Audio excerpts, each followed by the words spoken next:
So now what? So now I am sitting here with Gary McBeath. I worked with him for almost 5 years, and this is episode 2 basically of Sit-Downs with a Veteran. And Gary, why don't you give me just a brief, let's start from the beginning, like when you were born, where you were raised, and what led you to your military service. Well, I was born in Wichita, and then we moved to Missouri, and then we moved to Arkansas. Okay, in a time period of how much? That's in 16 years. In 6, so you didn't put down roots very long with any schools. Nope. Okay, so by the time you were in high school, had you decided whether you were going to have a military service? Oh yeah. What I made joined you, the Marine Corps when I was 16.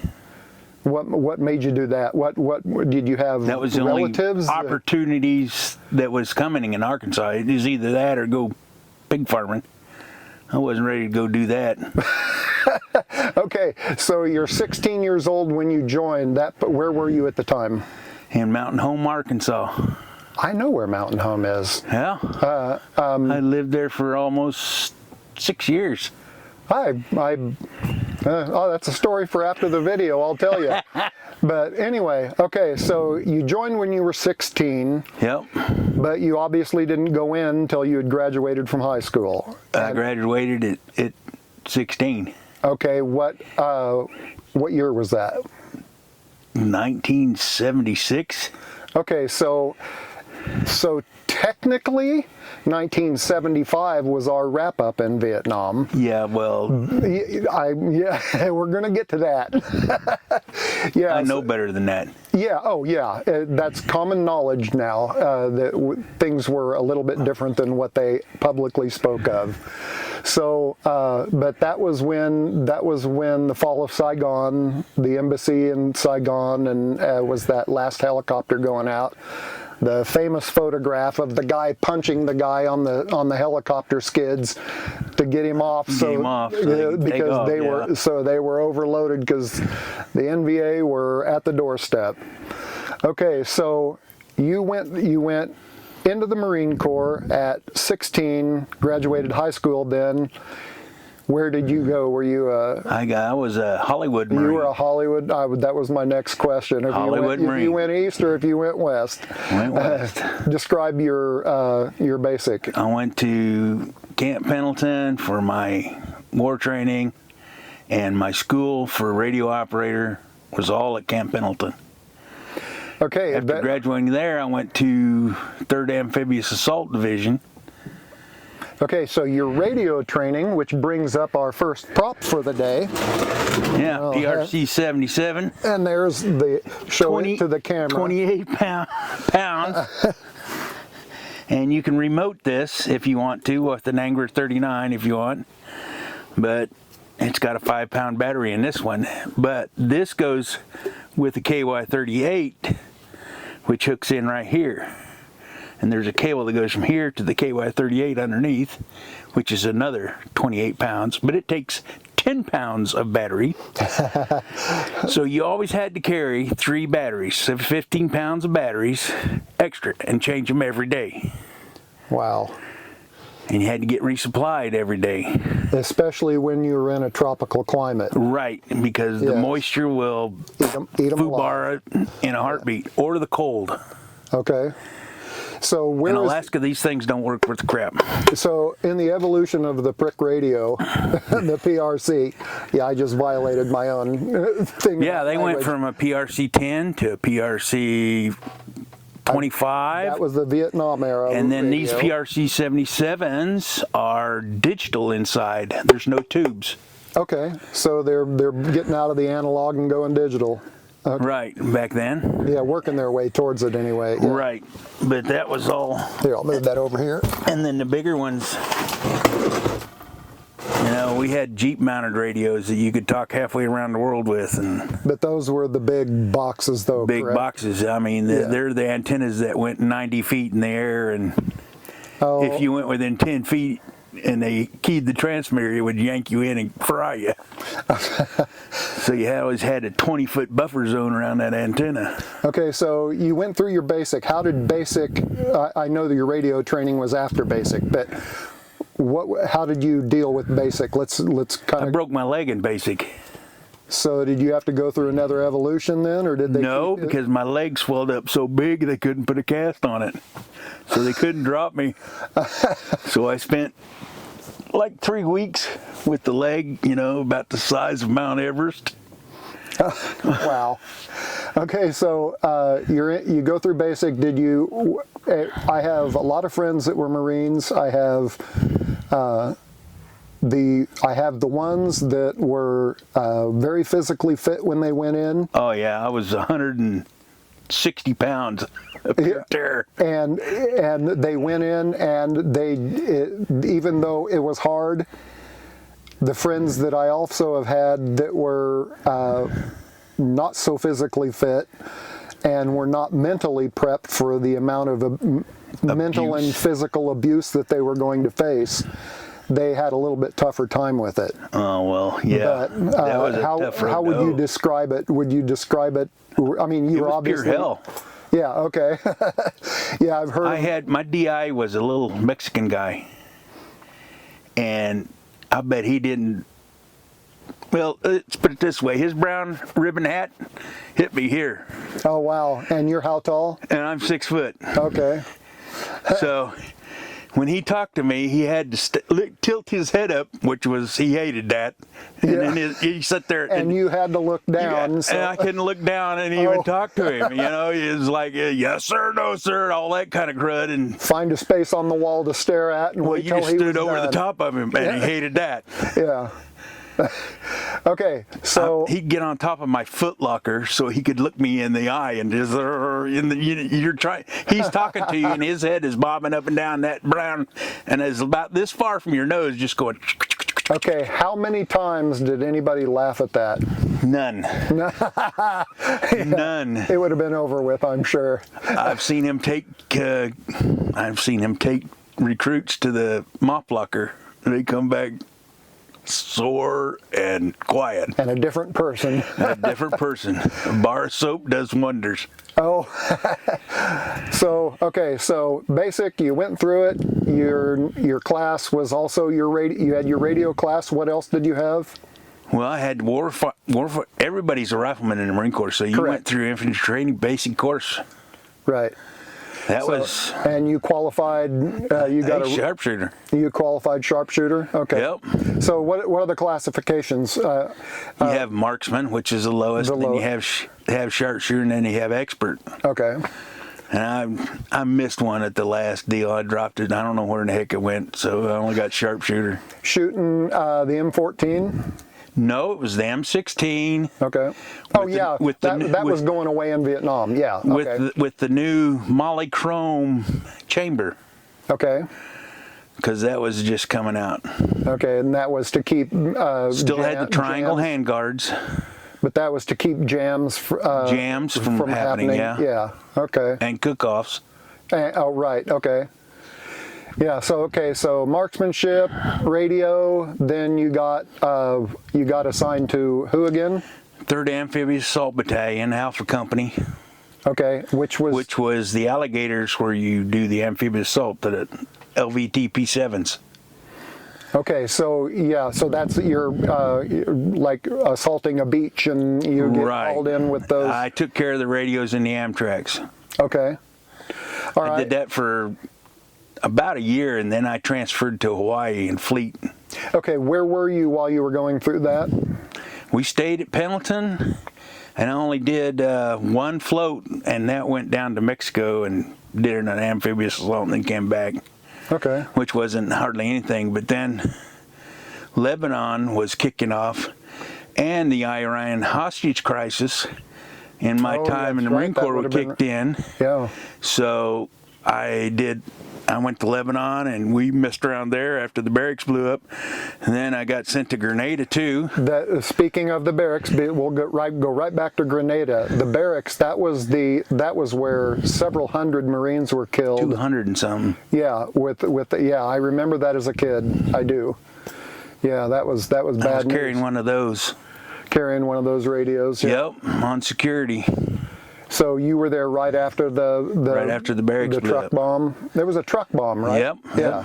And it tore the hell out of that building. I bet it did. Yeah. Well, if that many men died, yeah. Okay. So right after Lebanon. So what caused you to leave Lebanon? Why? Things were heating up elsewhere. I've been in 22 different countries. Yeah. So where'd you go next? Well, we went back on ship, and I went to an LVTP 7 or an LVPH. Say the acronym.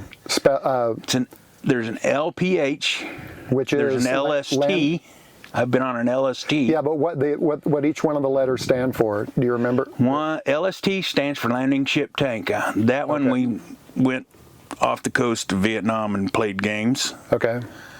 And that was in 79, 78, something like that. Dates kind of get away from me now. I understand. I have to sing happy birthday to remember my name. So. Oh, jeez. So, okay. So, what was the other one? LPH. Which is a amphibious assault ship, which carries an LVTP-7, the Amtracs. Okay. So that it carries there's and like the Amtrak is an armored personnel carrier. Right. Okay. And then they go from there, all the Marines get aboard and go on to do the assault. Okay. Type deal. Plus it lands helicopters and. Okay. But mostly it's just a transport to get the Marines from point A to point B. So in the course of this sequence of events where you're going from Lebanon to where? To off the coast of Vietnam. Off the coast of Vietnam. Then I ended up off the coast of Iran for the Iran hostage crisis. Were you involved at all in? I cannot tell you. I cannot confirm or deny. Okay, so you were in the area. Okay, I can tell you, I sat in the helicopter truck for 3 weeks in the well deck. So, well. Yeah. Yeah. So fully loaded with ammo and everything. I know that was the Iran hostage thing. That was the big one between there was this big thing of the transition of power here in the U.S. from Carter to Reagan. And when he came into power, and Carter wanted so desperately to be the one to bring him home. Yeah. But because I knew, you're sitting 100 miles off the coast of Iran away. Right, in international waters. So, yeah. When you go close to shore, when you can see the land, you're way too close for a ship. It's 800 feet long. Yeah, that's a surprisingly big target. Right. Okay, so you were off the coast of Vietnam. Are you allowed to talk about your Vietnam experience? No. I can tell you we were in LCUs. And that is? It's kind of like a Mike boat, kind of like the amphibious. It's bigger than a Mike boat because it'll take a tank in or a truck and drop it on shore. Yeah. There's 2 or 3 of them and drop them off, but the Army still has them. Okay. The Navy hardly ever has any, but the Army has some. Yeah. It's weird, but yeah. Yeah, and so some of the other countries that you were? Well, then I had a lot of pleasure ports. Hawaii.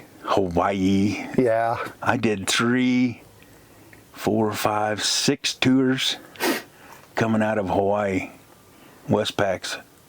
Oh. But it seems like every time we left, something was happening, and it was like, we're going to hit the pot again. So yeah, some more. I've been to New Zealand. We did New Zealand. We were the first U.S. ship to hit there since World War II. Oh wow. And of course there was a bar right at the end of the pier. The what? A bar. Got thrown out of there.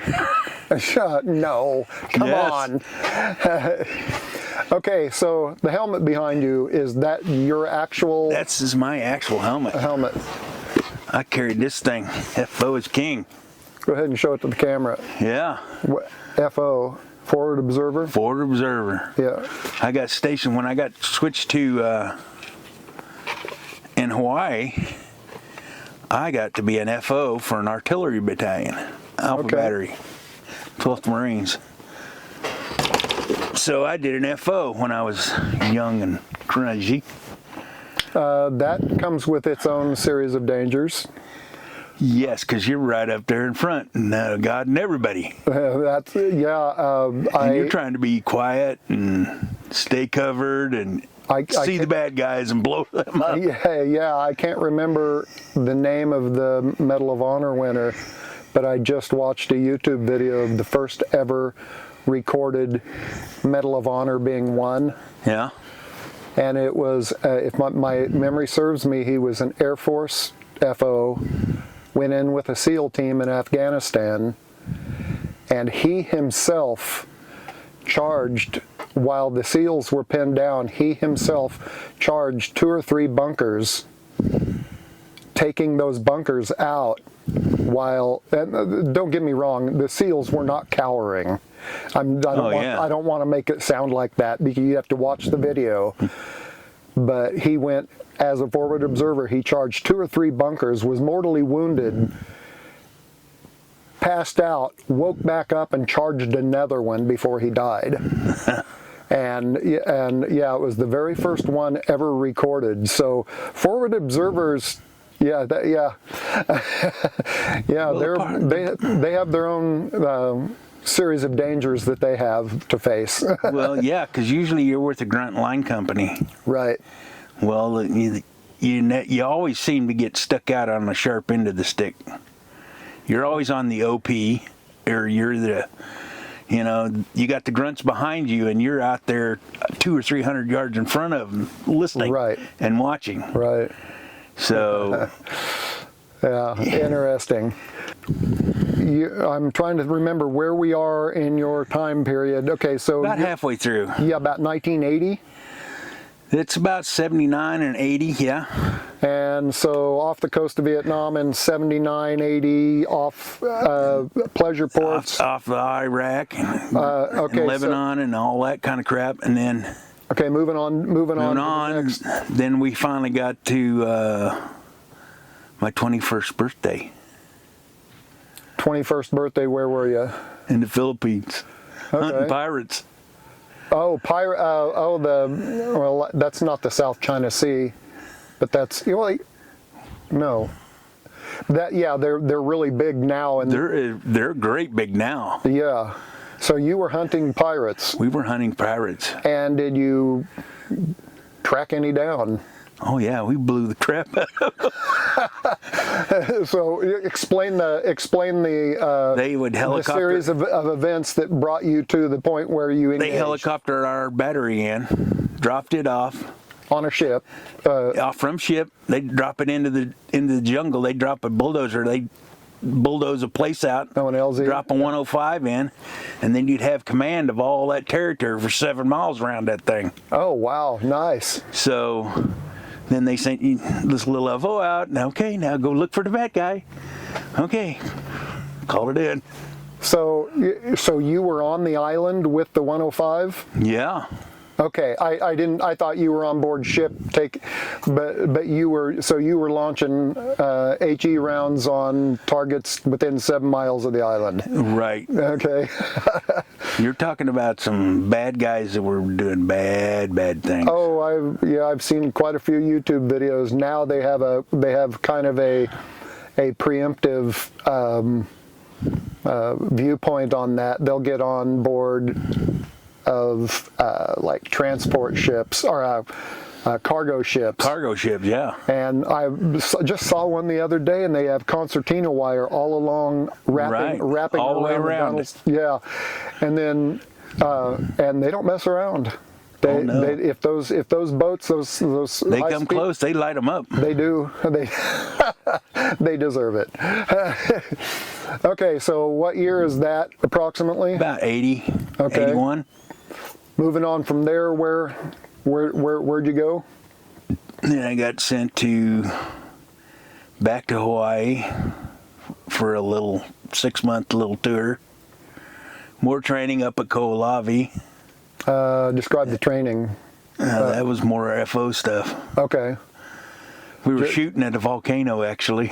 Just like refining your. Well, it was more like high altitude because Okay.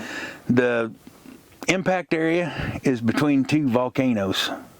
It's kind of a no man's land. Yeah. It's all lava fields. Yeah, I was getting ready to ask that. Yeah. And you couldn't get off a road, really, but they set up a big OP on a hill, built a big bunker out of railroad ties. And then you had to practice with the battery calling in fire, so you're shooting at a live volcano all the time. Wow, that's cool. Okay, so we've only talked about Lebanon, Iraq, Vietnam, Philippines, Hawaii, New Zealand. There's 6 of your 22. Anything big happen at any of your other stops? Well, I liked Australia because I didn't have to buy a beer or any food. As long as I wore my uniform, I was golden. You ate anywhere you went, they were happy to feed you. Yep. Nice. Didn't have to buy a beer one. Nice. Okay, well we did a battalion run there that freaked everybody out, but let's describe. That's my jungle survival day. Yeah, this is. I'll let you show it to the camera, and I'll let you describe what it is and where you got it. In the Philippines, since it's jungle, they teach you how to survive in the jungle. And you wouldn't believe how much water is in a jungle. Fresh water, you can't see anything, but, well, they're called creepers. They look like grapevines. Yeah, you slice them and water pours out? Water pours out. Right. So there's water all the time. If you didn't know that, you'd die of thirst, yeah. Dehydration because it's hotter than a popcorn fart. Yeah, I was wondering if how you were getting ready to describe that. So yeah, and you can't sleep on the ground. Snakes, scorpions, bad stuff stays on the ground. So I gotta find you. They teach you how to build a bed out of bamboo and get up off the ground 2 or 3 feet. Wow, yeah. Yeah, they don't give you no hammocks. I could have bought a hammock at the PX and brought it with me, but no, they make you build your own. So I don't know about the Philippines. I presume malaria is a threat in the Philippines. That's where I got malaria. Oh, you did? Describe that one. Oh, that's a pain in the ass. I knew a guy that years later he still had rounds. I still have malaria in my blood. Yeah. So I knew a guy, I worked with a guy that would all of a sudden... That's like somebody takes a big baseball bat and just smacks you with it. All of a sudden you'd be standing there talking to him and he would break out in this profuse sweat. Profuse sweat? And he had to go home just like that fast. Oh yeah, because you're going to drop. Yeah, well he did. He actually did collapse. We thought we were going to have to call the ambulance, but he got up and went home. Yeah, because malaria affects your vision. Yeah. And you can't keep anything down, so you're not eating. You feel like and miserable. You dehydrate because of the diarrhea. But bright lights, it'll give you such a headache. You can't stand it. Wow. Okay. So you'll scream. Some campaign ribbons here. Oh yeah, because I got all my medals down in the Derby. Go ahead and BFW. show them to the camera and tell what each one of those are. Well, this is my deployment ribbons. Deployment to?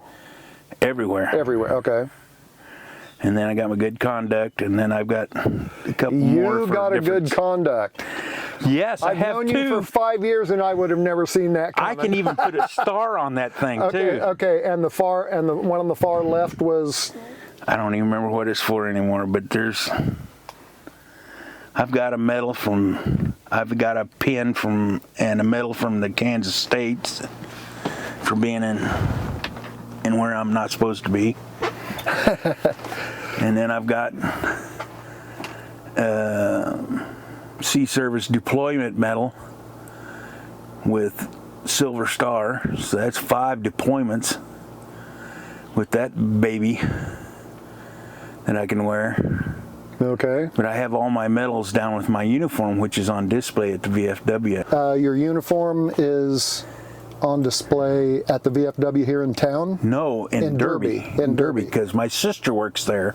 Okay. And so that's where I got my VFW membership. Oh, okay. Because she's the cook there. Okay. So I put on my uniform and all my medals down there on display. Okay, so now when did you wrap up your service? It was like the end of '85. Okay. And then what did you do immediately after that? I went to professional diving school in New York. For like underwater rescue? welder. Welder. Oh, okay. And how? I did that. That's a dangerous job too. Oh, you are no kidding. I did that for 2 years, and you're supposed to serve a 2-year apprenticeship as, the skit guy. You hold the hair hose and take care of the equipment. Okay. You're supposed to spend 2 years at that. Yeah. Well, by the time I got 8 months in, I was doing the diving because everybody else had been killed or freaked out food barred or yeah. Because you get the bends bad and you're done. Oh, of course, yeah. Yeah. And when you're going, you can go 300 feet or 400 feet. Wow. Yeah, you got to take your time coming back up with that one. Well, you tank dive. Basically, you live in a box like this. It's under pressure. Right. Okay. And it could take you, as long as you go from here to the cylinder and go down, you're fine. Because it's all pressurized. Right. At that depth, 400 feet. Right. But when you come back up, you have to go be here, and it could take you 2 weeks to get from here to the outside the door. To bleed off all the nitrogen. Right. Yeah. Yeah. Crazy. Yeah. Yeah, it's crazy. Yeah. So then you didn't do that very long. No, because they'd throw more money at it. The more riskier it got, they'd just throw money at you. I mean, your greed would get the better of you. Yeah, and how much is money worth when you're going to die a miserable death? Well, the straw that broke the camel's back, they had a storm coming. Yeah. All right, I was on a jack-up rig, right? So it's standing on 4 legs. So they just raised the platform above normal sea level. They jacked it up 30 feet. Okay, above normal. Well, the waves were still going by right underneath the rig. So that's 30-foot waves going. Wow. Yeah. Whooping across, and they wanted me to go down because something had broke loose underneath. Yeah. And yeah, about that. Yeah. Well, you get hazard pay. Sure you do. Yeah. And then you get depth pay. So as long as you're at depth, you're making, back then it was like $3 or $4 an hour, or per foot. No, you get paid a basic rate, $125 a day. Okay. Okay, you get depth pay, so you get $4 for every foot you go down. Well, you're going down you're making 200 or 300. Some serious money. You're making some serious cheddar. Yeah. Okay, so and the riskier it gets, they'll just you want triple pay? You want quadruple pay? Wow. Yeah. Yeah. Yeah, it's tempting. They would just. It's so tempting, You're talking about you could make $1,000 in just a few minutes. So now, if you live to get from point A to point B and back to A, that long to enjoy the money, yeah. Well, that was why, most Most divers are done by the age time they're 40, if they live long enough. Right. Well, I was 25, 24. I figured I'm not gonna make it. I'm not gonna make 25 if this keeps up.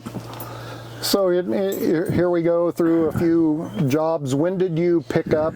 I'm going to grab this camera and show your shop here. When did you pick up the train hobby? The train bug? Yeah. Well, I started out with N scale, which is really small micro, about 3 inches long for a train engine.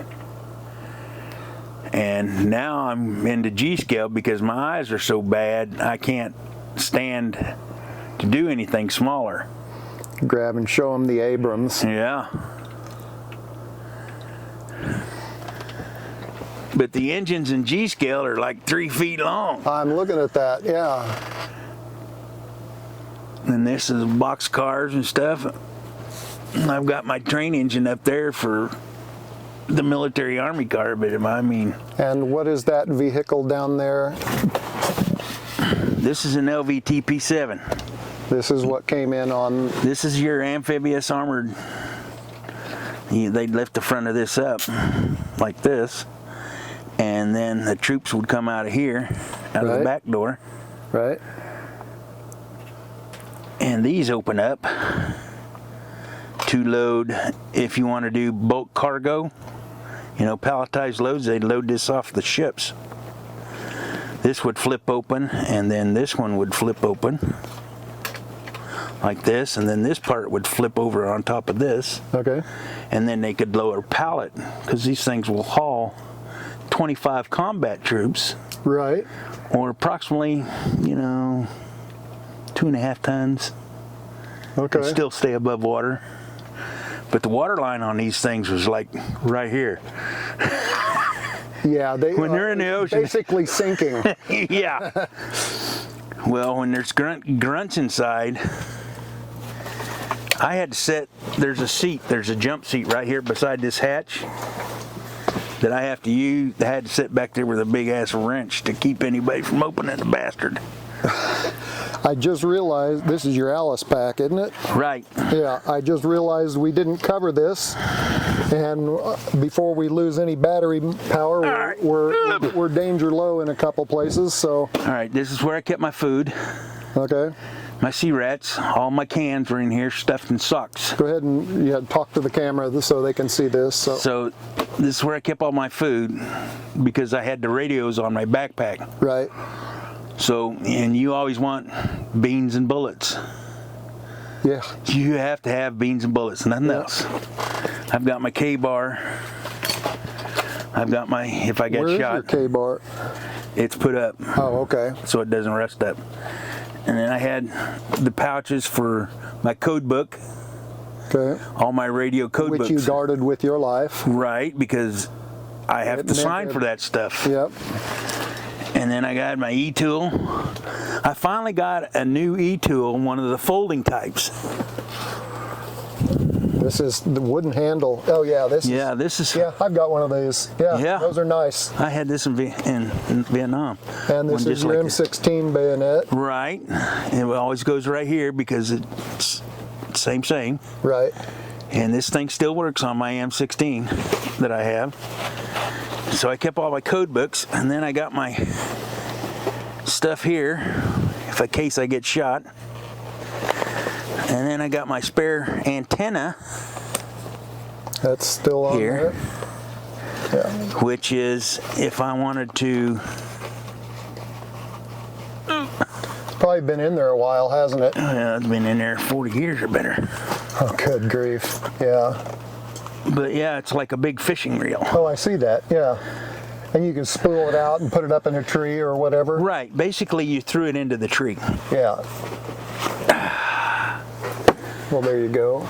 It's an AT-98-4AG, which you hook this part onto the radio where the antenna is to the base, and then basically you went.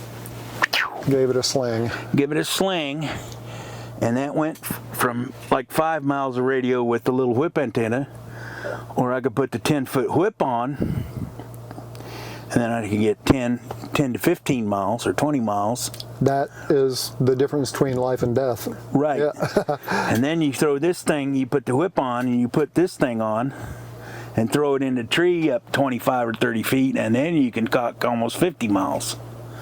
Wow. But I mean, this is a one time, you have to be able to get this back out of the tree. Otherwise, you're going to leave it. Yeah, I could understand if it's hanging down low enough, you can just grab that reel, disconnect it from your radio, and just pull it over the branch. That's what you did. Yeah. Because the reel, you want to make sure the reel goes up and then over the limb and comes back down. Right. Because if it doesn't, you're not going to get it back. Okay, and so here we are on, what is this, May, is this April? No, this is the 30th of April. 30th of April. 2023. Yep. And and you are enjoying your retired life and doing your hobbies now. Yep. So I guess we'll wrap up this interview with Gary McBeath here in McPherson, Kansas. And We'll go go again. I know it's, I have friends that are embarrassed when I say this, and I have friends that are very appreciative when I say it, but thanks for your service. No problem.